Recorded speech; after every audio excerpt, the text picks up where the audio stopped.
Do you believe in astrology?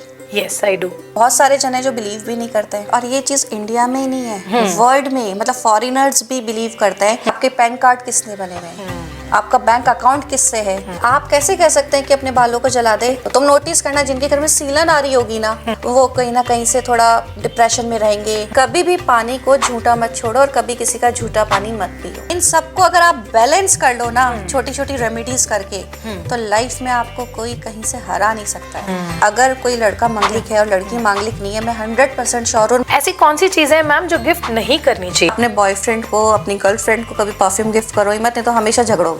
और 9 number अपने में एक मंगल का प्लैनेट, तो इसमें इंट्यूटिव पावर बहुत स्ट्रांग होती है। 1 से लेकर 9 नंबर जो है वो अपने पूर्व जन्मों के कारण ही हमें इस जन्म में मिलते हैं। ये काफी पावरफुल रेमेडीज आपने दिए हैं। माइनस अपने नाम में करना, आपको अपने जीवन में डाउनफॉल करना है। अगर आपका सिग्नेचर आपकी डेट ऑफ बर्थ से मैच नहीं है, हाँ, तो भी आपको प्रॉब्लम्स है। हर किसी के लाल तिल होता है मैम, वो क्या है बेसिकली? जिसकी आईज में तिल होता है, हाँ, और खास तौर पे लेफ्ट आई में, और जिसके सिर पे तिल होता है। जैसे क्विक फेम के लिए एक रेमेडी बता दीजिए। Hello and welcome to the Iyer show. मैं हूं आपकी दोस्त रोशनी, और आज हमारा शो अगेन बहुत ज्यादा इंटरेस्टिंग होने वाला है, क्योंकि मैं आपकी बात जिनसे आज कराने वाली हूँ वो है मैजिक ऑफ नंबर लेडी। जी हाँ, एक ऐसा नाम जो न्यूमरोलॉजी हो जाए, एस्ट्रोलॉजी हो जाए, उसमें तो बहुत ज़्यादा फेमस है ही, लेकिन इनके जो प्रिडिक्शंस हैं, इन्होंने काफ़ी अच्छा इतिहास भी रचा है। मैं बात कर रही हूँ मिसेस सुरभि गुप्ता जी की, जो कि एक न्यूमरो एस्ट्रोलॉजिस्ट हैं। और बहुत ज़्यादा आज इंटरेस्टिंग होने वाला है ये शो, क्योंकि बहुत सारी ऐसी क्विक रेमेडीज आप सबको मिलने वाली है जो आपकी लाइफ को बहुत ज़्यादा बेटर करेंगे। तो हम वेलकम करेंगे सबसे पहले सुरभि मैम का। बहुत बहुत स्वागत है आपका मैम द अय्यर शो में।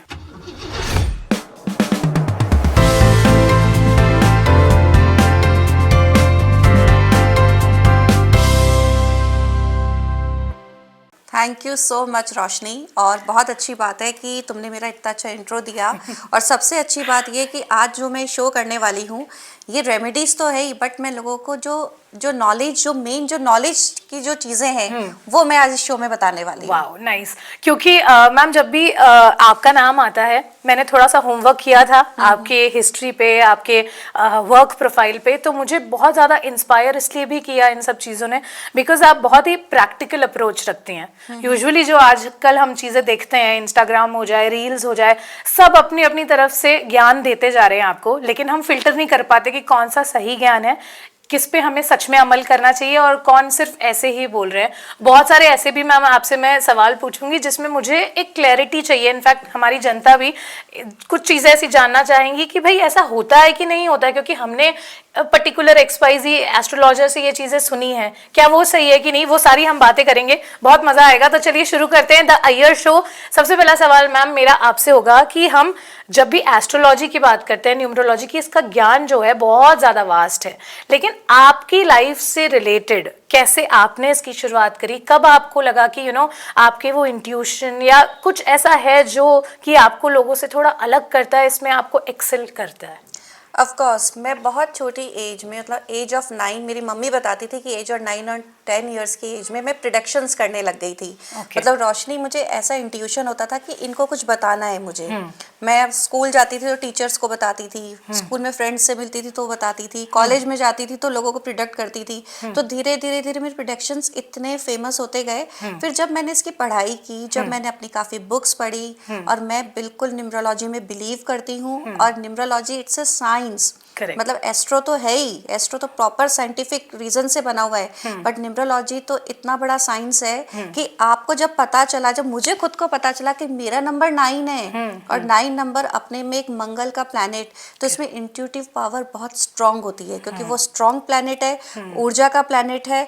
तो मेरे को ये फील होने लग गया कि मेरे को जो मेरा ज्ञान है मेरे नंबर्स के कारण मिला है। और एक बहुत अच्छी बात बताती हूँ, हर इंसान का जो जन्म होता है ना, जो नंबर उसको मिलता है, क्योंकि हम मानते हैं कि डेथ, मैरिज और बॉर्न, जन्म हम प्रिडिक्ट नहीं कर सकते, ये सब लिखा हुआ होता है। तो जो हमारा नंबर है ना, वो भी हमारा इनकारनेशन की वजह से होता है। अपना जो पूर्व, जो लास्ट का जो जन्म था, जो पास्ट लाइफ थी, उसकी वजह से हमें ये बॉन्ड मिलता है, और उसी की वजह से ये नंबर हर किसी को मिलता है। यानी कि 1 से लेकर 9 नंबर जो है, वो अपने पूर्व जन्मों के कारण ही हमें इस जन्म में मिला मिलते है। हैं। ओके, मतलब आपको जो कर्म भी भोगने हैं, अच्छा बुरा, लव, अप एंड डाउन्स, जो भी चीज हमको मिलती है वो हमारे कर्मों के कारण ही मिलती है। ओके, और कर्म बहुत ज्यादा इंपॉर्टेंट होता है नंबर्स के अंदर। ओके मैम, एक आर्टिकल आपका मैंने पढ़ा था जिसमें आपने कर्म शास्त्र के बारे में भी चीज़ें बोली हैं, तो मुझे उसने भी बहुत ज़्यादा फैसिनेट किया, क्योंकि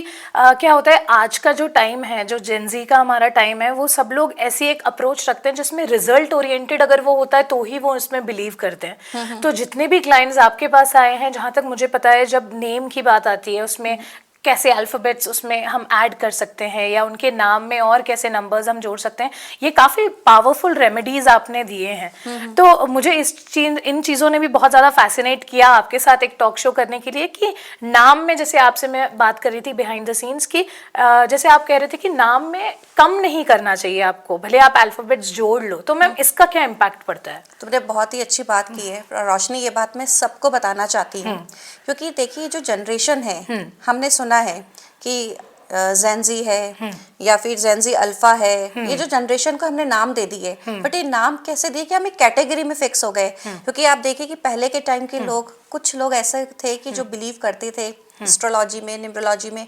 अभी भी बहुत सारे क्लाइंट्स आते हैं, जो बहुत सारे बच्चे भी आते हैं, बहुत सारे स्टूडेंट्स आते हैं जो बिलीव करते हैं और नहीं करते। बट नाउ दिस जनरेशन, जो ये जनरेशन है, जो जेनजी जनरेशन है, जो नेक्स्ट जो आने वाली अल्फा, जेनजी अल्फा, ये सबसे ज्यादा बिलीवर्स हो गए हैं। और ये न्यूमरोलॉजी पे इतना बिलीव करती है, क्योंकि सबसे पहले तो आके यही क्वेश्चन करेंगे कि मैम साइन कैसे होने चाहिए, क्योंकि आप 10th बोर्ड्स दे रहे हो, 12th बोर्ड्स दे रहे हो, तो साइन तो इज वेरी नेसेसरी। तो सबसे पहले सिग्नेचर के बारे में करेंगे। और सिग्नेचर का मीनिंग क्या है?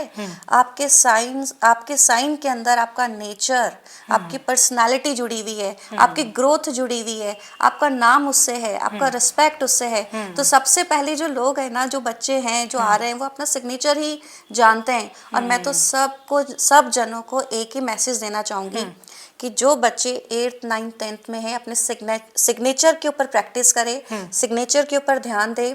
सिग्नेचर ही कॉन्सेंट्रेट बढ़ा सकता है, सिग्नेचर ही स्प्रीड बढ़ा सकता है, सिग्नेचर ही आपके नेचर को अच्छा बना सकता है। और एक अल्फाबेट प्लस किया हुआ आपके नेचर को बदल सकता है, आपकी ग्रोथ को बदल सकता है, आपका जीवन बदल सकता है। और हाँ, एक अल्फाबेट अगर आप माइनस करते हो तो रोशनी बहुत सोच समझ के करना चाहिए। अच्छा। क्योंकि माइनस अपने नाम में करना, आपको अपने जीवन में डाउनफॉल करना है। तो मैं ये जो जनरेशन है इनको यही कहूंगी कि आप अपना जो सिग्नेचर है उस पर प्रैक्टिस करें, जो बेस्ट से बेस्ट हो सकता है उसको देखें कि किस तरीके से करना चाहिए, किस तरीके से उसमें नंबर्स होने चाहिए, कि कहाँ आपको डॉट देना है, कहाँ आपको रुकना है, कहाँ आपको गैप है, कहाँ आपको राउंड देना है, ये सब चीजें देना भी है कि नहीं देना है।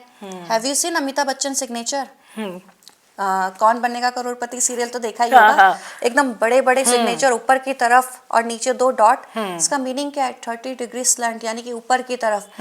जितना सिग्नेचर हम ऊपर की तरफ करेंगे ना, उतनी हमारी ग्रोथ होगी। लेकिन इसमें भी साइंस है। अगर आपका सिग्नेचर आपकी डेट ऑफ बर्थ से मैच नहीं है, तो भी आपको प्रॉब्लम्स है। आप मुझे आके कह सकते हो कि मैडम हमने तो सिग्नेचर बदल दिया, लेकिन तो भी हमारे को रिजल्ट नहीं मिला। अरे भाई, ये तो देखो कि आपका सिग्नेचर आपकी डेट ऑफ बर्थ से है क्या।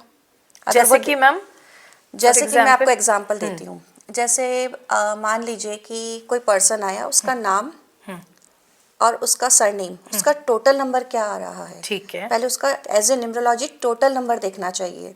फिर उसका डेट ऑफ बर्थ, अगर वो डेट ऑफ बर्थ उसके नेम के अकॉर्डिंग मैच नहीं है, यानी कि उसका कोई एंटी नंबर है और सिग्नेचर आप कर रहे हो, आप बात को समझ रहे हो? जो सिग्नेचर हम कर रहे हैं उसका डेट ऑफ बर्थ और नेम अगर मैच नहीं है और वो एंटी नंबर है, तो वो सिग्नेचर कभी भी आपको ग्रोथ नहीं देगा, इफेक्ट्स दे सकता है। यस। और कभी कभी तो ऐसे में बस लोग आते हैं कि गॉड गिफ्ट ही होते हैं। मैंने आपको क्या बोला कि आपका नाम, आपका जन्म पत्री, आपका birth date, everything is fixed in the haven.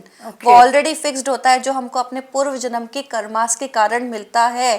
तो कई क्लाइंट्स तो ऐसे आते हैं कि जिनका बर्थ डेट भी 6 है, टोटल नंबर भी 6 आता है और फर्स्ट नेम यानी ड्राइविंग नंबर भी 6 होता है। तो ऐसे जने तो बहुत सक्सेस करते हैं। और 6 नंबर के बारे में आपने सुना ही होगा, Alia Bhatt is called 6 number, Ranveer Singh is called 6 number. तो ये 6 नंबर ऑलरेडी शुक्र का नंबर होता है। और पर्टिकुलर ऐसी बात भी नहीं है रोशनी कि 6 नंबर वाले ही लकी होते हैं।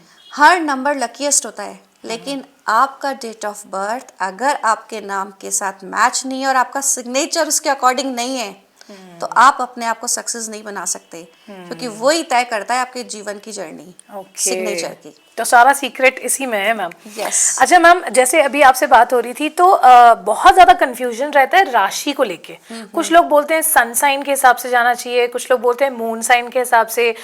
तो ये काफी कंफ्यूजन क्रिएट कर देता है जनता के दिमाग में भी कि एग्जैक्टली किसको हम माने और किसको नहीं। तो मैम वो थोड़ा बताइए।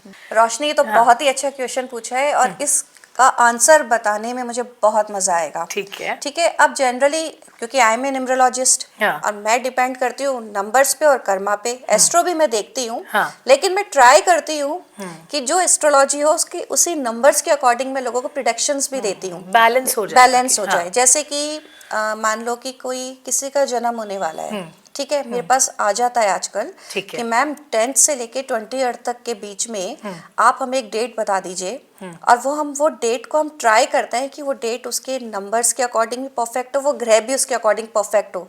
मैं ट्राई करती हूँ, लेकिन कई बार ऐसा भी होता है कि इतना सब कुछ बताने के बावजूद भी वो चीज़ नहीं हो पाती है। तभी तो मैंने कहा कि हर चीज़ ऊपर लिखी हुई होती है। Got it? कि ऑलरेडी प्रिडिक्टेड होता है, डेथ, बॉर्न एंड मैरिज, ये ऑलरेडी हेवन। लेकिन मेरे पास आते हैं तो हम लोग तय करते हैं कि ठीक है, आप इस डेट पे आप प्लान कीजिए, ये टाइमिंग है और ये चीज है, फेवरेबल रहेगा, वो फेवरेबल रहेगा। लेकिन जनरली क्या होता है, जो चीज लिखी हुई है ऑलरेडी फिक्स्ड है, जैसा कि मैंने बताया कि जन्म, मरण और मैरिज यानी परण, ये तीनों चीज ऑलरेडी मतलब लिखी हुई होती है, ऑलरेडी लिखी हुई होती है। तो क्या होता है कि हम लोगों को बताने के बावजूद भी वो कभी कभी हो नहीं पाता।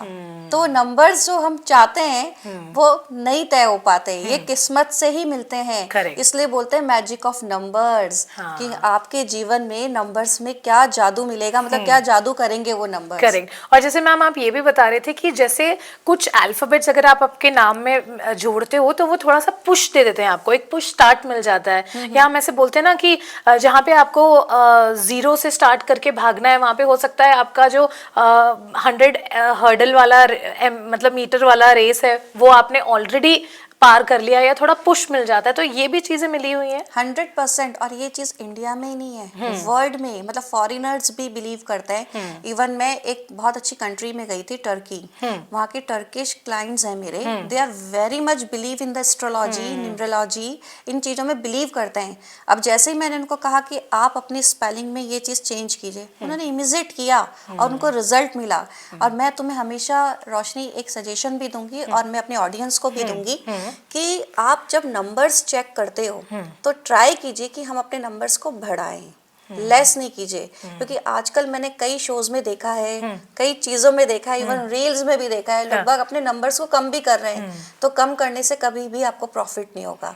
आपको अपनी लाइफ में कुछ पुश चाहिए, यानी कहते हैं ना एक अच्छी सी किक चाहिए, तो वो किक आपको नंबर बढ़ाने में होगी। आप देखिए अंशुमन खुराना, डबल आर, और ऋतिक रोशन, इन्होंने अपना नंबर्स चेंज किए। कुछ लोग तो नाम भी बदल देते हैं। क्यों बदलते हैं? क्योंकि नाम चेंज करने से भी वो एनर्जी आती है, वो नंबर्स अपना रूल कर देते हैं। जैसे कि कहते हैं ना कि कई दिन तक, कई सालों तक हम इतनी मेहनत कर रहे हैं, कोई रिजल्ट ही नहीं आ रहा है, तो कहीं ना कहीं तो उसके नेम में प्रॉब्लम है, उसके कर्म में प्रॉब्लम है। तो कई बार हम एज ए न्यूमरोलॉजिस्ट सजेशन देते हैं कि आप नाम में भी चेंजेस करिए।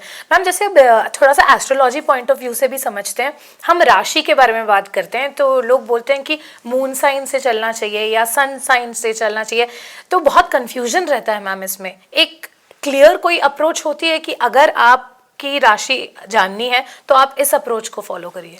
ये बहुत ही अच्छा सवाल किया है रोशनी, और ये हर जने को कंफ्यूजन है। इवन मेरे पास भी क्लाइंट्स आते हैं, उनको भी कंफ्यूजन है। हर जना ये जानना चाहता है कि व्हाट इज माय राशि, मेरा राशि क्या है। तो मैंने कई जनों से मैं पूछती भी हूँ कि तुम बताइए क्या राशि, तुम लोग क्या सोचते हो। तो बहुत सारे जने ये बोलते हैं कि जो न्यूज़पेपर में आता है और जो बेस्ट राशि होती है, इतने सारे हमारे जॉडिक साइन होते हैं, मैं तो उसी को ही फॉलो कर लेता है। तो ये तो चलो मजाक की बात हो गई है, बट जो राशि होती है ना, मैं जिसमें बिलीव करती हूँ एज ए न्यूमरोलॉजिस्ट, जो आपका नाम है, जिससे आपका कर्म चल रहा है। जैसे कि आपने पढ़ाई किस नाम से की? रोशनी के नाम से। ऑफ कोर्स, ठीक है। आपके पैन कार्ड किसने बने हुए हैं, आपका बैंक अकाउंट किससे है, तो वही नाम तो रूल कर रहा है। वही नंबर तो रूल कर रहा है, वही डेट ऑफ बर्थ रूल कर रहा है, तो उसी नाम से आप फेमस हो। तो रोशनी है, तो रोशनी के हिसाब से आपका अल्फाबेट आर हो गया, और आर के अकॉर्डिंग आपकी राशि हो गई लिब्रा यानी कि तुला। तो ये हमेशा कंफ्यूजन मैं चाहूंगी कि किसी को भी नहीं रहे कि जिस नाम से आपका कर्म हो रहा है वही नाम आप अपनी रोज डेली रूटीन में राशि में देखिए। लेकर आए। वाओ। अच्छा मैम, एक और आर्टिकल आपका बहुत ज़्यादा फेमस हुआ था जिसमें 2006 में आपने प्रिडिक्शन दिया था कि नरेंद्र मोदी देश के अगले प्रधानमंत्री बनेंगे, और जस्ट नॉट वंस ट्वाइस ये प्रिडिक्शन सही हुआ। तो that was really inspiring for me कि जब लोग एक्चुअली कोई भी इतने ज़्यादा कॉन्फिडेंस के साथ, इतने फर्मिटी के साथ किसी ने भी ये प्रिडिक्शन नहीं दिया था, जब आपने ये बात बोली थी। तो मुझे थोड़ा सा वो वाला एक्सपीरियंस शेयर करिए मैम। ये तो मेरी लाइफ का बहुत ही अच्छा एक्सपीरियंस है, और मेरी लाइफ का कहते हैं ना सबसे बड़ा प्रिडिक्शन है रोशनी। 2005 में मैं गुजरात गई थी, और गुजरात में सूरत, और सूरत मेरी फेवरेट सिटी है सीरियसली। तो जब 2005 के अंदर मैंने प्रिडिक्शन दिया, मेरे पास काफ़ी न्यूज़पेपर वाले आए, काफ़ी टीवी के शोज़ वाले आए, जिसमें मैं थोड़ा टीवी पे भी शो करती थी। तो 2005 में मैंने सूरत के लिए प्रिडिक्शन दिया था कि 2006 में 8, 17 और 26 अगस्त को यहाँ बहुत बड़ी बाढ़ आएगी। ये मेरा प्रिडिक्शन 100% सही हुआ। 2006 के अंदर बाढ़ आई, और वो प्रिडिक्शन मेरा 100% सही हुआ। तो सूरत में जिन लोगों ने सुना, जिन्होंने मेरा प्रिडिक्शन छापा पेपर में या मेरी न्यूज़ गई, तो उन लोगों ने मुझे अगेन इनवाइट किया कि मैम ये चीज़ इतना हो गया है, कुछ उपाय तो बताइए कि ऐसा हो क्यों रहा है। सब डर गए थे क्योंकि ये कहा जा रहा था कि 8 तारीख को बाढ़ आई, जो कि कंटिन्यू 7-8 दिन तक रही, 17 तारीख तक। तो फिर मैं इमीडिएट सूरत गई, तो मैंने बताया कि लोगों ने तापी रिवर को, जो सूर्य की पुत्री है, जो रिवर है, उसको पूजना बंद कर दिया। कहते हैं ना एनर्जी होती है, पूजा पाठ में एनर्जी होती है। तो उन्होंने तापी रिवर की पूजा की, सब जनों ने वहाँ पे, और वहाँ पे हाथ जोड़ा तो वो बाढ़ रुकी। और फिर मैंने, सच बता रही रोशनी, मेरी लाइफ का बहुत अच्छा एक्सपीरियंस है, मैंने टीवी के ऊपर नरेंद्र मोदी जी को, सूरत के अंदर एक जगह है, वहाँ पे पैदल जाते हुए इतने पानी में लोगों से मिलते हुए देखा। और पता नहीं, मुझे देख के वो फील हुआ कि बंदे का नंबर भी 8 है। 2006 = 8 नंबर। मुझे लगता है कि भारत के प्रधानमंत्री बनेंगे ये, और मैंने ये प्रिडिक्शन सारे न्यूज़ के सामने बता दिया। और मैंने कहा एक बार नहीं 2 बार बनेंगे, और वहीं से ही मोदी युग चालू होगा, और जब तक वो हैं तब तक मोदी युग रहेगा। This is the my prediction, और वो प्रिडिक्शन मेरा बिल्कुल परफेक्ट हुआ, 100% सही हुआ। ये तो मैम सच में बहुत सराहनीय बात है, क्योंकि प्रिडिक्शन सब लोग देते हैं, लेकिन हर इंसान थोड़ा सा हिचकिचाते हैं ये चीज़ बोलने में कि अभी वो टाइम आया नहीं है, तो इतनी जल्दी हम फ्यूचर नहीं प्रिडिक्ट कर सकते। बट सीरियसली ये जो प्रिडिक्शन है आपका, वो इतना ज़्यादा सही था कि आपने उस कॉन्फिडेंस से वो बात बोली भी, और वो चीज़ हो भी गई। तो I think everything is energy. और क्या होता है रोशनी, मैं तुम्हें समझाती हूँ। प्रिडिक्शन में कॉन्फिडेंट और ये सब चीज़ें, मैं ये नहीं कहती कि मैं ही बहुत अच्छी प्रिडिक्शंस दे सकती हूँ, बहुत सारे जने। लेकिन क्या होता है कि आपकी लाइफ के अकॉर्डिंग आपके नंबर्स, आपका चार्ट, आपका डेट ऑफ बर्थ, आपका सिग्नेचर, ये पर्सनालिटी, ये जो चीज़ें जो मिलती है ना, ये भी आपके अंक ज्योतिष के कारण मिलती है, यानी आपके नंबर्स के कारण मिलती है। क्योंकि नंबर 9 जो होता है वो स्पष्टवादी होता है, स्ट्रेट बोलना, उसको अपनी लाइफ के अंदर कभी भी घुमा फिरा के बात करना पसंद नहीं है। ऊर्जा का नंबर होता है, जो भी बोलेगा बहुत फैसिनेट होके बोलेगा कि नहीं ये चीज़ ऐसी ही है।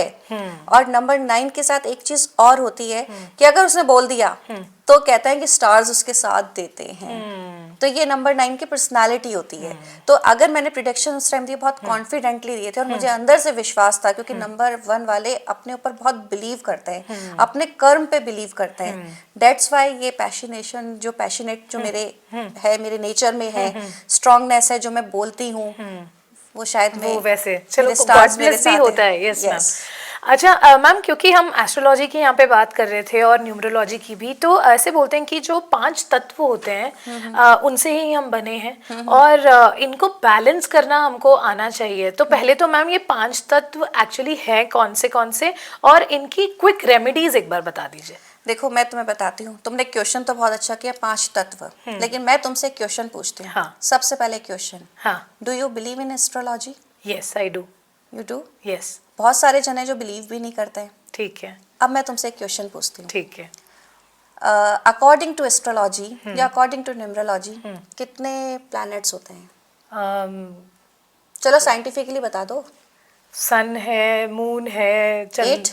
हाँ साइंटिफिकली हाँ, तो हाँ, वैसे 9 होते हैं नवग्रह नंबर हैं, से। हाँ हाँ और अगर एस्ट्रो का चार्ट देखते हैं तो 12 होते हैं। हाँ। ठीक है। अब तुम सोचिए कि हम जब अगर इस मिट्टी में मिल जाते हैं, हाँ। ऑफ कोर्स डेथ के बाद हम राख बन जाते हैं। राख बन जाते हैं इस मिट्टी में, इस अर्थ में। तो इस अर्थ में सब जगह अगर मिट्टी है तो 3/4 पार्ट क्या है? वाटर। वाटर। अब आप सोचिए कि जब चंद्रमा और पृथ्वी, अर्थ, हाँ। जब उसके चक्कर लगाता है तो समुद्र में क्या आता है? High tides. जब एक अकेला चंद्रमा पृथ्वी पृथ्वी को हिला सकता है तो हमारे पीछे बाकी के तो 9 कितने सारे पर ग्रह बने। हैं। करेक्ट। तो वो तुम्हें मानते हैं, तुम उनको मत मानो। तो मैं उन्हीं लोगों को ही मैसेज देना चाहूंगी जो कहते हैं कि हम बिलीव नहीं करते। अरे भाई, हर चीज एनर्जी होती है, हर चीज में आपका कर्म जुड़ा हुआ होता है और हम उसी पृथ्वी से जुड़े हुए होते हैं जिस पृथ्वी पे के ऊपर सारे ग्रह रोल करते हैं। तो मैम जैसे अभी तत्वों की हम बात कर रहे थे, तो 5 तत्वों में जितने भी, जैसे फायर आ जाता है, अर्थ एलिमेंट आ जाता है, वाटर है, देन स्पेस एलिमेंट है और एक और एयर एलिमेंट है। मैम इनको बैलेंस हम रोजमर्रा के जिंदगी में इजी वे में कैसे कर सकते हैं? रोशनी, अगर 5 एलिमेंट्स कोई भी जना बैलेंस कर दे ना, हाँ। उसकी लाइफ चेंज हो जाती है। ठीक उसका है। कोई भी इंसान कुछ बिगाड़ नहीं सकता। अगर उसका एलिमेंट स्ट्रांग है वो हमेशा अपनी लाइफ के अंदर स्टेबल रहता है। उसका मैं एग्जांपल देती हूँ। अर्थ यानी कोई इसको हिला नहीं सकता। हाँ। भारी होती है ना, जमीन को कोई हिला सकता है? नहीं। अगर आपका अर्थ एलिमेंट स्ट्रांग है ना तो आप जिस जगह पे जॉब कर रहे हैं या आपकी बात का वो इम्पैक्ट होना चाहिए, या आपने जो बोल दिया, एकदम कहते हैं ना एकदम बॉस वाला नेचर, यानी बॉस लेडी की इसने जो बोल दिया वो परफेक्ट है। तो ऐसी जो वुमेन्स होती है उनका अर्थ एलिमेंट बहुत स्ट्रांग होता है। और अगर अर्थ एलिमेंट वीक हो जाए तो आप एक जगह स्टेबल नहीं रहते हो। फिर आपको लगेगा कि 50 दिन यहाँ काम कर लूँ, 2 महीने वहाँ नौकरी, फिर उसके बाद में मैं ये कर लेती हूँ, फिर वो कर लेती हूँ। तो वो चीज़ और आपकी बात की वैल्यू भी खत्म हो जाती है। तो ये इसके प्लस एंड माइनस पॉइंट्स हैं। अब आते हैं वाटर एलिमेंट। तुम देखो बहुत सारी छोटी छोटी गर्ल्स हैं या वुमेन्स भी हैं, तुम इसको भी नोटिस करो, जल्दी जल्दी रो देती है। जरा सा डांट दिया रो दिया, सास ने कुछ कह दिया रो दिया, पति ने ज्यादा प्यार कर लिया तो भी रो देंगी। समझ रहे हो ना मेरी बात को? खुशी के आंसू है पगली। तो फिर इसका मीनिंग क्या हुआ? दिस इज द आपका जो इमोशनल जो नेचर है। हाँ। अब जैसे थोड़े दिन बच्चा 10 दिन की छुट्टी पे गया तो भी माँ रो लेती है। हाँ। क्यों? इमोशनल। माँ, चंद्रमा, समझ रहे हो? हाँ। तो this is the water element. हाँ। तो मैं आपको ये कहूंगी कि अपने आप को स्ट्रांग बनाने के लिए सबसे पहले पानी की वेस्टेज करना बंद कर दो। तुम नोटिस करना, जिनके घर में सीलन आ रही होगी ना, उनका सबके घर में है ना वाटर एलिमेंट वीक होगा। वो कहीं ना कहीं से थोड़ा डिप्रेशन में रहेंगे, ओवर थिंकर होते हैं, बहुत ज्यादा रोते हैं, मतलब ज्यादा सोचते हैं। तो ये सब वाटर एलिमेंट, पानी की वेस्टेज करना बंद करो। मैं भी तुम्हें सजेशन दूंगी और अपनी ऑडियंस को भी दूंगी कि कभी भी पानी को झूठा मत छोड़ो और कभी किसी का झूठा पानी मत पियो। जितनी प्यास है उतना ही पानी भरो और उतना ही पियो। This is the my personal suggestion. अब आ जाता है एयर एलिमेंट। एयर एलिमेंट क्या होती है? हवा। ठीक है ना? हमें जो इस अस्तित्व ने सबसे अच्छी चीज क्या दी? रोशनी दी, हवा दिया, पानी दिया, ये सब हमको इस अस्तित्व ने दिया। और एयर एलिमेंट उन्हीं लोगों का वीक होता है जो बहुत जल्दी पेड़ों के साथ खिलवाड़ करते हैं, पेड़ों को काटते हैं या पेड़ पौधे नहीं गिफ्ट करते हैं या इस अस्तित्व को वापस कुछ नहीं देते हैं। समझ रहे हो? तो एयर एलिमेंट उन्हीं लोगों का वीक होगा जो लोग इधर उधर की बातें करते हैं, गॉसिपिंग्स करते हैं। जैसे अरे यार, इसकी साड़ी तो बहुत सुंदर लग रही है, इसने तो कुछ अच्छा पहना ही नहीं है, ये तो ऐसी है। कोई ज़्यादा गरीब हो जाए तो बेचारा कुछ है ही नहीं, बहुत ज़्यादा पैसे वाला हो जाए तो इसके पास तो बहुत कुछ आ रहा है, कोई बहुत अच्छा नाम कर रहा है, पता नहीं कैसे हो रहा है। तो इससे आपका एयर एलिमेंट वीक होगा। और जिन लोगों का एयर एलिमेंट वीक हो जाता है ना, वो लोग कभी भी एक जगह स्टेबल नहीं रह पाते एंड उनको नज़र भी बहुत जल्दी लगती है, क्योंकि एयर एलिमेंट और नज़र ये दोनों कॉम्बिनेशन में होते हैं। और जिनका एयर एलिमेंट ही अच्छा नहीं है तो स्पेस एलिमेंट तो 100% बिगड़ेगा। क्यों बिगड़ेगा? क्योंकि आप कम्युनिकेट नहीं कर पाओगे, अपनी बातों को एक्सप्रेस नहीं कर पाओगे। और कहते हैं ना, पूजा में बैठे हैं बट ध्यान नहीं लग रहा, दिमाग इधर उधर घूम रहा है, concentration मतलब कई जने तो ऐसे होते हैं मैम पूजा में बैठते तो है लेकिन ऐसा लग रहा है भूख लग रही है कुछ खा ले जाके, या दिमाग इधर है, ऑफिस में जाना है, मेरा कोई फोन हो रहा है, कोई पाठ भी करते हैं, कोई भगवान का अच्छा सा कोई पाठ पढ़ते हैं, तो उसमें भी उन लोगों को दिक्कत होती है। तो स्पेस एलिमेंट वीक है। तो इन सबको अगर आप बैलेंस कर लो ना छोटी छोटी रेमेडीज करके, तो लाइफ में आपको कोई कहीं से हरा नहीं सकता है। और ये चीजें कैसे होती हैं?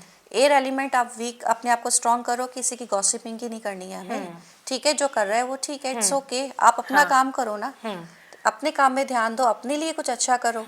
आपको अगर वाटर एलिमेंट अच्छा करना है, पानी की वेस्टेज करना बंद कर दो, पानी गिफ्ट करो, प्यासों को पानी पिलाओ, तभी तो वाटर कूलर वगैरह सब जगह लगते हैं, पियाऊ लगती है, लोगों को गर्मियों में पानी पिलाते हैं। हमारे यहाँ पे इंडिया में तो इंडिया इज अ साइंस, मैं तो कहती हूँ कि इतनी चीजें हैं कि एक एकादशी ऐसी आती है जहाँ पे लोगों को पानी शरबत सब पिलाते हैं, बिकॉज ऑफ वाटर के बारे में उनको पहले से हमारे पुराने लोगों को मालूम था, ऑलरेडी पता था कि वाटर एलिमेंट हमको कैसे अच्छा करना है।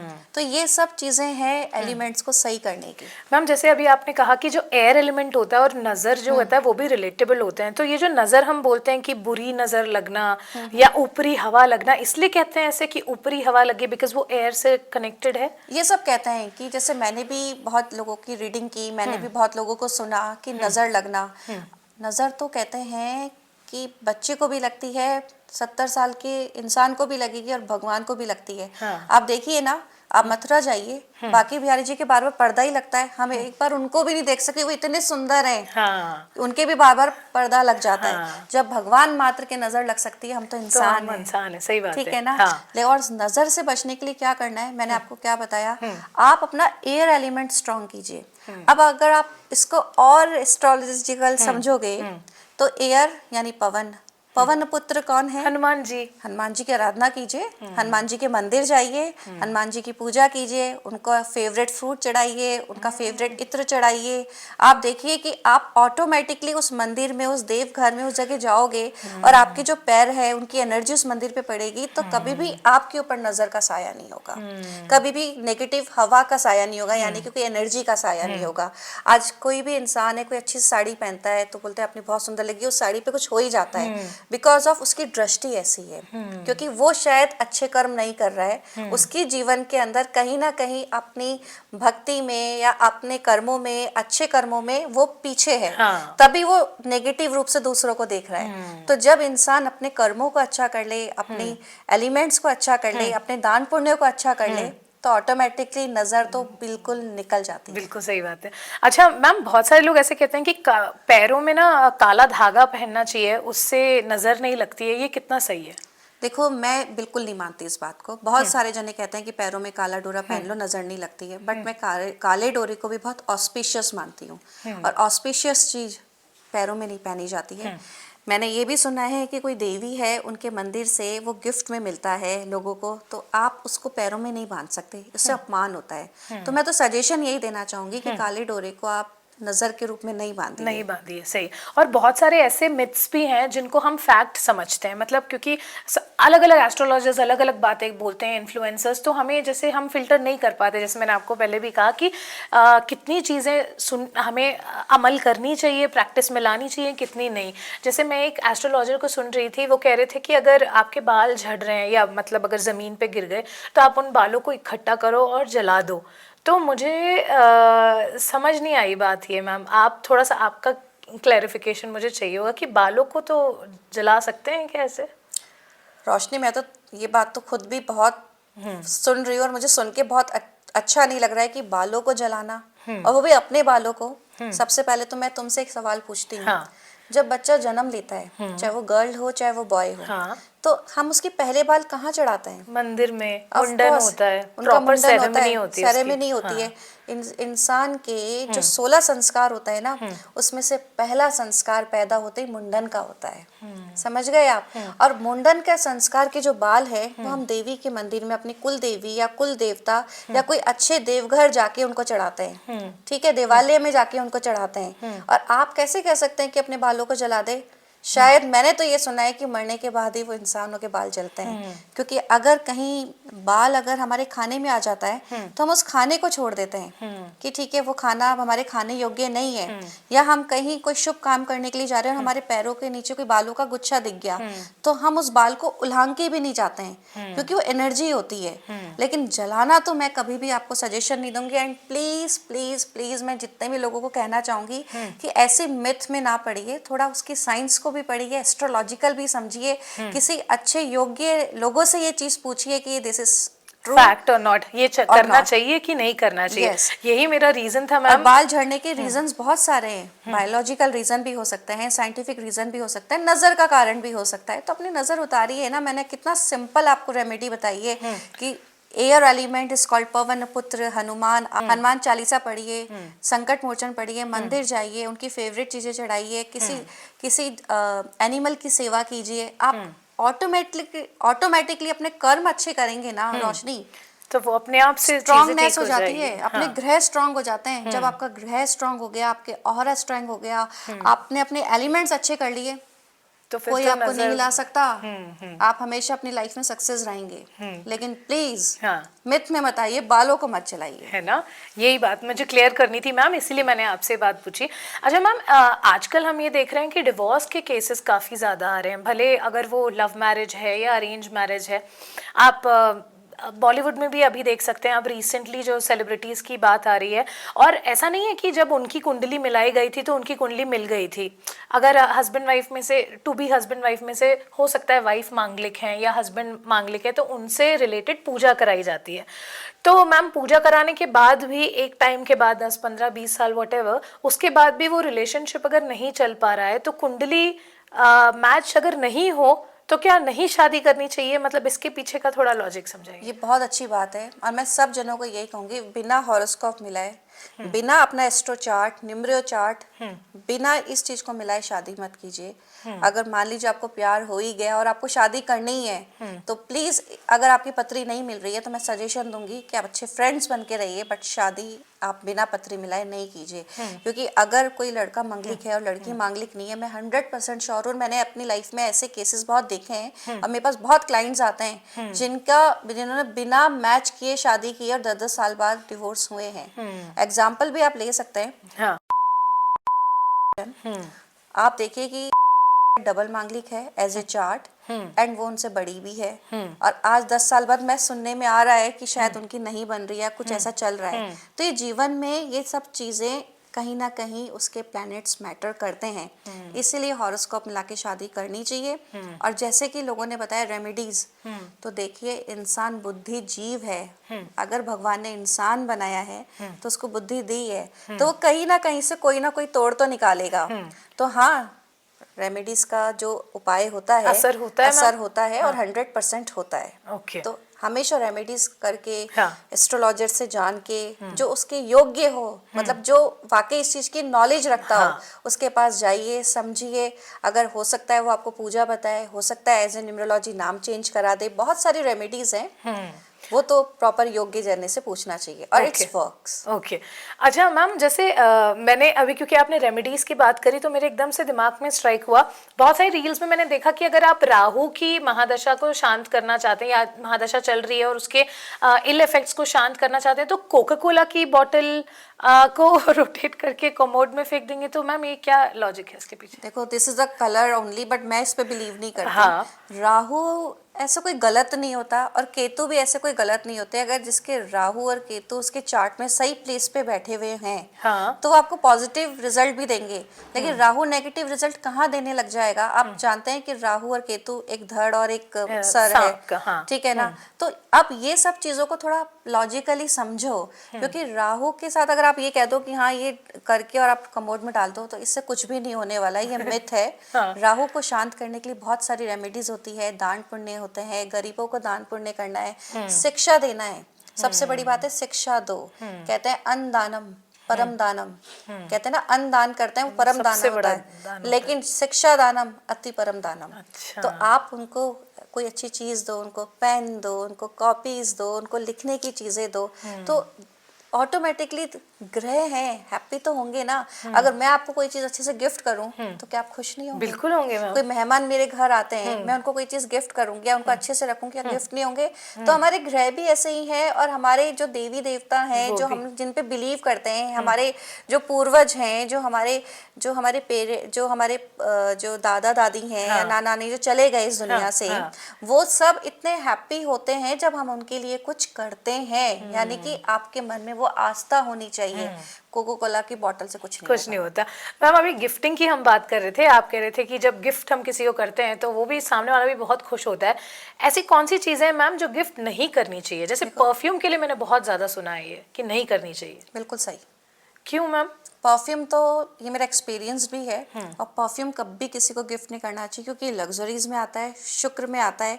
अगर आपने अपने शुक्र के लिए किसी को अगर आपने परफ्यूम गिफ्ट किया, मतलब अपना शुक्र तो दिया ही, तो कहते हैं कि आपकी खुद का अट्रैक्शन, ब्यूटी वो चेंज हो जाती है। यानी कि आप किसी को दे रहे हो तो देना ही नहीं चाहिए। दूसरी चीज, वो शुक्र एक्टिवेट करता है आपके नेगेटिव प्लैनेट्स को भी, अगर आप गिफ्ट कर देते हैं तो, जैसे कि केतु को भी।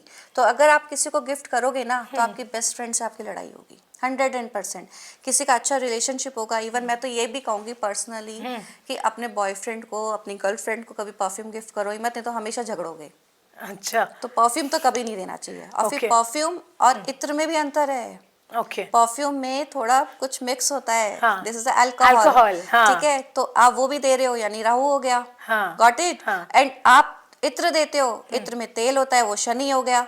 अरे ये सब चीजें क्यों देनी है? ये सब चीजें अपने लिए है, और उसको अपने ऊपर कैसे आप लागू करोगे, किस तरीके से आप लगाओगे, वो चीज आप सोचिए, लेकिन किसी को गिफ्ट मत कीजिए। अच्छा मैम, अब जैसे कुछ लोग होते हैं, जैसे हमारे कुछ फ्रेंड्स हैं जो बहुत थिक फ्रेंड्स हैं, अब उन्होंने चला के ही मांगा है कि मेरे को तो परफ्यूम ही देगी गिफ्ट में, तो अब हम कैसे उनको बोलें कि परफ्यूम तो नहीं दे सकते? देखो, सबसे पहले तो अपना एक रूल बना लो कि मुझे देना ही नहीं है। ठीक और है। अगर दे भी दिया, आप किसी कोई फ्रेंड है, आप उसको वही परफ्यूम पसंद है, उसका फेवरेट है, तो आपको एक रूल बनाना है कि उससे 100-200 रुपए वापस ले लो। बोले यार प्लीज 100 रुपए दे दे।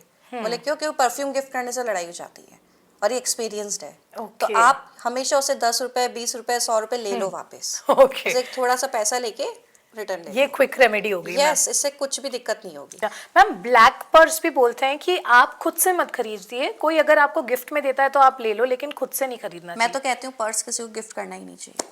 अच्छा, उससे क्या होता है मैम? हमारी भाग की लक्ष्मी चली जाती है क्या उनके पास? नहीं, ऐसी चीज नहीं है, क्योंकि आप लेदर गिफ्ट कर रहे हो ना। अच्छा। ठीक है, आज के जमाने में प्योर लेदर नहीं है, बट एक मानसिक रूप से तो आप उसको वही समझ रहे हो ना कि एक लेदर है। तो आप किसी को भी अगर चमड़ा या ये सब चीजें गिफ्ट करते हो, तो इससे आपका नेगेटिव इफेक्ट हो गई होगा। Okay okay okay okay. तो क्योंकि अगेन दिस गिफ्टिंग जो पर्स होता है, ये सब चीजें होती हैं, ये रिलेटेड टू आपके प्लैनेट्स के अकॉर्डिंग ही होता है। ओके। और वैसे काला पर्स कभी ना तो देना चाहिए ना खरीदना चाहिए। ओके मैम, जैसे ये कलर्स की हम बात कर रहे थे, तो आपने एक बहुत अच्छी मुझे बात बताई थी कि अगर आप अपने बॉडी के चक्रास को एक्टिवेट करना चाहते हो, अपनी एनर्जी को और वाइब्रेंट बनाना चाहते हो, तो वो आप बॉटल्स की एक थ्योरी बता रही थी मैम, वो थोड़ा अगर आप दर्शकों को बता सके। ये तो बहुत अच्छी बात है, और रोशनी इसको तुम भी करना। ठीक है। मैं अपने किड्स को भी करवाती हूँ, मेरे हस्बैंड को भी करवाती हूँ, और उनके लाइफस्टाइल में चेंज हुआ है। ठीक है। आपको क्या करना है, हमको है ना, ईश्वर ने 2 चीज बहुत अच्छे से दी है, और 2 प्लैनेट ऐसे हैं जो हमको है ना बहुत अच्छे से दर्शन देते हैं। हाँ, रोज। बताओ क्या? सूर्य और चंद्रमा। Of course. हाँ। आप क्या करना है कि आप 8 बॉटल्स लीजिए, 7 लीजिए, ठीक है? इंडिको के कलर 7 होते हैं, 7 बॉटल्स लीजिए। ठीक है। और 8 घंटे, 8 आवर्स आप अलग अलग कलर्स में लीजिए उसको। जैसे कि संडे के दिन आप है ना ऑरेंज बॉटल लीजिए, मंडे के दिन आप वाइट बॉटल लीजिए, लेकिन ये कांच की होनी चाहिए, नॉट प्लास्टिक। ट्यूसडे के दिन आप रेड भी ले सकते हो, ऑरेंज भी ले सकते हो। वेडनेसडे के दिन ग्रीन बॉटल, थर्सडे के दिन येलो, फ्राइडे के दिन आप पर्पल बॉटल लो, ठीक है? वाइट भी ले सकते हो, क्रिस्टल्स की जो भी कलर आते हैं वो आप ले सकते हो। सैटरडे के दिन आप ब्लू बॉटल लो।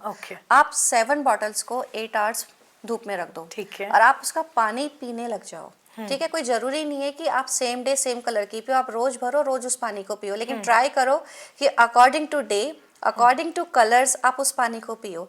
आपकी जो बॉडी के जो कलर्स हैं, जो चक्रास है, वो ऑटोमेटिकली एक्टिव हो जाएंगे। जो कलर आपकी बॉडी में लेस है, जो ऑरे के कलर जो लेस है, वो ऑटोमेटिकली करेक्ट होते जाएंगे। ओके। जैसे मैम कुछ लोगों से जब हम मिलते हैं तो हमें लगता है कि इनकी वाइब ना इंस्टेंटली कनेक्ट हो जाती है, और कुछ लोग ऐसे होते हैं कि जिन्होंने आपका कुछ बिगाड़ा नहीं होता है, कुछ बुरा नहीं किया होता, बट स्टिल आपको वो कनेक्शन फील नहीं होता।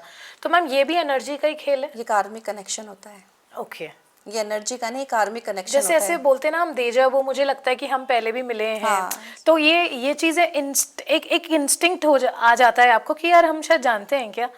तो वो क्या है मैम? वो एनर्जी है, वो कहीं ना कहीं कहते हैं कि कोई ना कोई आपका पूर्व जन्म या कहीं ना कहीं एक एनर्जी जो आपको मिली हो, ठीक है ना। एनर्जी तो रोटेट होती है। हाँ। तो इस वजह से ऐसा फील होता है, ये कार्मिक कनेक्शन होता है। ओके। जैसे कभी कभी ऐसा नहीं लगता कि हम किसी से मिल रहे हैं, हाँ। हम कभी मिल चुके हैं। हाँ। या कभी हम कोई चीज सोच रहे होते हैं तो ऐसा लगता है ये चीज तो हुआ हो हुआ चुकी है। या कोई जगह भी जाते हैं तो ऐसा लगता है कि यहाँ पे तो हम आए हुए हैं आए पहले। हुए हैं। हाँ। तो ये this is related to karmic connection. Okay. आपका वो कर्म उस भूमि से या उस इंसान से पहले से जुड़ा हुआ होगा। Okay. क्योंकि हम क्या हैं, हम एक है ना सोल है, ठीक है। हाँ। अब तुम लोगों ने कभी नोटिस किया होगा कि कोई है ना 60 साल का बूढ़ा हो जाता है, 70 साल का बूढ़ा हो जाता है, तो भी उसके अंदर एक किडिश नेचर होता हाँ, है। हाँ, सोचा है? हाँ। और कोई 20 साल की लड़की है वो बहुत बहुत mature मैच्योर हो रहती जाती है। है। कभी सोचा है इसके बारे में? क्योंकि ऐसा क्यों? सोल और हमारी एज अलग अलग Age होती है ना, होती है, ऐसे हाँ। सुना है मैम क्यों? मैंने। मैम फेस रीडिंग एक बहुत ही इंटरेस्टिंग साइंस है, और मैंने देखा है जैसे कि शाहरुख खान है, आलिया भट्ट है, और इवन आप हो, आपके भी डिम्पल पड़ता है मैम। इसका क्या लॉजिक है? देखो, डिम्पल पड़ना बहुत जने कहते हैं कि इट्स लकीएस्ट, और बहुत सारी साइंस भी है कि ये एक बायोलॉजिकल रीजन भी होता है। Correct. और लेकिन जो इसको समुद्र शास्त्र कहते हैं, ठीक है। ठीक है। हाँ। तो समुद्र शास्त्र के अंदर हाँ। डिम्पल्स के बारे में, मोल्स के बारे में, आंखों के बारे में, नेल्स के बारे में, आपके स्माइल के बारे में, आपके टीथ्स के बारे में, आपके ईयर्स के बारे में, एवरीथिंग बताते हैं। ठीक है। ठीक है ना। तो समुद्र शास्त्र के अंदर क्या चीजें आती है कि हाँ। जिनके गाल पे डिम्पल पड़ता है ना, हाँ। तो ऐसे लोग बहुत चेयरफुल होते हैं, ठीक है। एक्टिव बहुत ज्यादा होते हैं, उनका माइंड रन करता है। जैसे कि अगर वो लेटेंगे भी ना और उनको नींद भी आ रही होगी तो उनको, लेकिन उनका माइंड इज रनिंग, पैशनेट बहुत होता है काम के प्रति, कि अगर उन्होंने सोच लिया करना तो करना ही है। बट इसका एक नेगेटिव रोल क्या होता है कि ये लोग क्या होता है, बहुत ज्यादा स्ट्रगलर होता है बट अचीवर्स होते हैं। ओके ओके मैम, जैसे ये तो डिम्पल की बात हो गई। ऐसे बोलते हैं कि जो ब्लैक मोल होता है वो तो उसके भी अलग अलग जो तिल होते हैं बेसिकली, उसके भी अलग अलग मैसेजेस होते हैं कि क्या वो दर्शाता है। लेकिन ये रेड मोल जो होता है, किसी किसी के लाल तिल होता है मैम, वो क्या है बेसिकली? देखो, लाल तिल होना भी एक तरीके का एक साइन होता है, बट मैं जहाँ तक जानती हूँ लाल तिल होना एक कोई बायोलॉजिकल प्रॉब्लम होती है। ठीक है। उसको आप सॉर्ट आउट कर सकते हो। Okay. बट तिल का हर जगह पे एक इफेक्ट होता है। ठीक है। अब जैसे कि किसी के चिन पे तिल होता है ना, तो they are very lovely, they are बहुत प्यारे लोग होते हैं वो, दिल के एकदम क्लीन हार्टेड। अब जैसे किसी के लिप पे तिल होता है तो बहुत ज्यादा मीठा बोलता है।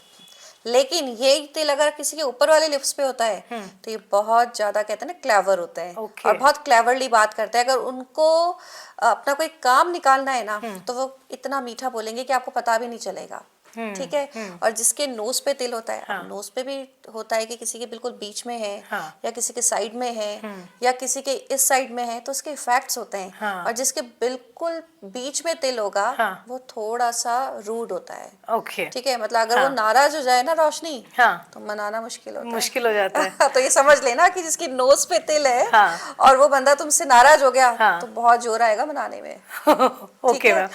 हाँ। और जिसकी आईज में तिल होता है, हाँ। और खास तौर पे लेफ्ट आई में, हाँ। तो उसका हस्बैंड, उसका बॉयफ्रेंड उसको जान से भी ज्यादा प्यार करता है। ओके। और जिसके सिर पे तिल होता है, हाँ। वो बहुत ज्ञानी होता है। Okay. उसको ये लगता है कि मैं जो पढ़ रहा हूँ बहुत कम है, मुझे और पढ़ना है, मुझे और आगे बढ़ना है। मतलब उसको ज्ञान चाहिए, आध्यात्मिक होते हैं, और बहुत कहते हैं ना बहुत ज्यादा सिंपल और बहुत ज्यादा एलिगेंट वाले लोग होते हैं। तो this is a science. Okay ma'am, जैसे क्विक फेम के लिए एक रेमेडी बता दीजिए जल्दी से। Oh wow. अब आप देखिए कि हम अगर अपने घर पे क्विक फेम जो मिलता है, हाँ। वो आपके कर्मों से भी मिलता है। आपके रेमेडीज जो भी आप करते हो सूर्य के हिसाब से आपको क्विक फेम मिलता है।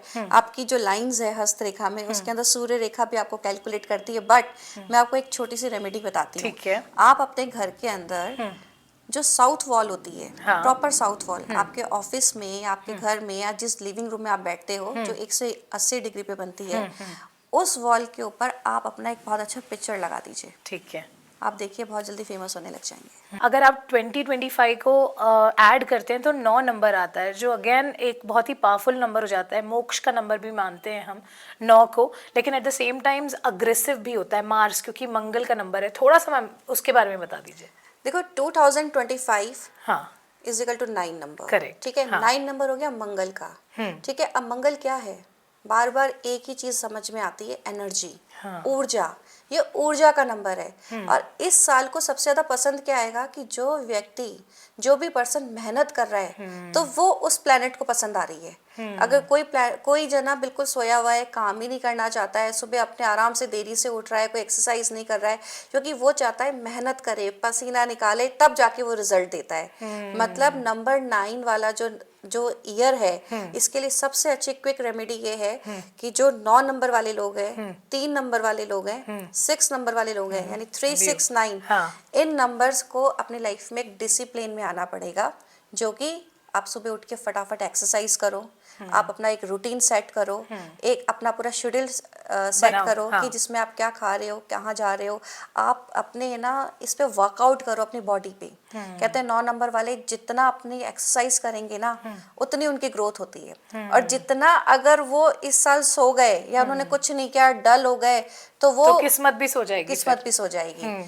तो इनके लिए क्विक रेमेडी है, हनुमान जी की पूजा करें, आप उनके मंदिर जाएं, उनके गुलाब का इत्र चढ़ाएं, आप हनुमान चालीसा के पाठ करें, लाल चीजें आप गिफ्ट करें, छोटे बच्चों को आप खुश रखें, तो इससे नंबर 9 बहुत खुश होता है। नंबर 9 के जो प्लैनेट जो मंगल है, वो बहुत हैप्पी रहते हैं। बट एक्सरसाइज बिल्कुल नहीं भूलना है। इवन मैं तो यही कहूंगी कि जो नंबर 9 वाले हैं पर्टिकुलर, उनको अपनी लाइफ में एक्सरसाइज, वॉकिंग, जॉगिंग, अपनी बॉडी पे, अपनी डाइट पे, सब पे ध्यान देना है। अच्छा मैम, माइंड को फास्ट करने के लिए आप एक बहुत अच्छी रेमेडी मुझे बता रही थी, वो एक बार दर्शकों को बता दीजिए। देखो माइंड फास्ट कैसे होता है, मस्तिष्क यानी कि सूर्य, हमारा सूर्य है, अगर हमारा सूर्य का मतलब अगर वो डेवलप ही नहीं है, ग्रह भी हमारी हॉरोस्कोप में अगर डाउन है, तो हमें सूर्य को जल चढ़ाना चाहिए।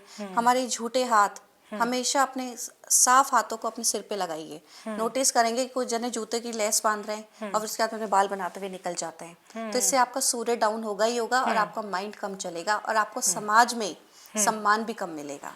तो आज तो मैम बहुत मजा आया आपके साथ, अंक शास्त्र के बारे में इतनी सारी बातें पता चली, बहुत सारे जो मिथ्स हैं जो हम सुनते आ रहे हैं कि ऐसा करना चाहिए, ऐसा नहीं, तो वाकई में हम फैक्ट्स की तरफ आज बढ़े, और ग्रहों का किस तरीके से हमारे जीवन में इम्पैक्ट पड़ता है, किस तरीके से आप स्ट्रॉन्ग कर सकते हैं अपने प्लैनेट्स को, नंबर्स कैसे अफेक्ट करते हैं आपको, या नाम में अपने एक अक्षर बढ़ाने का क्या फ़ायदा हो सकता है, अगर आप घटा देते हैं तो से क्या मतलब होता है।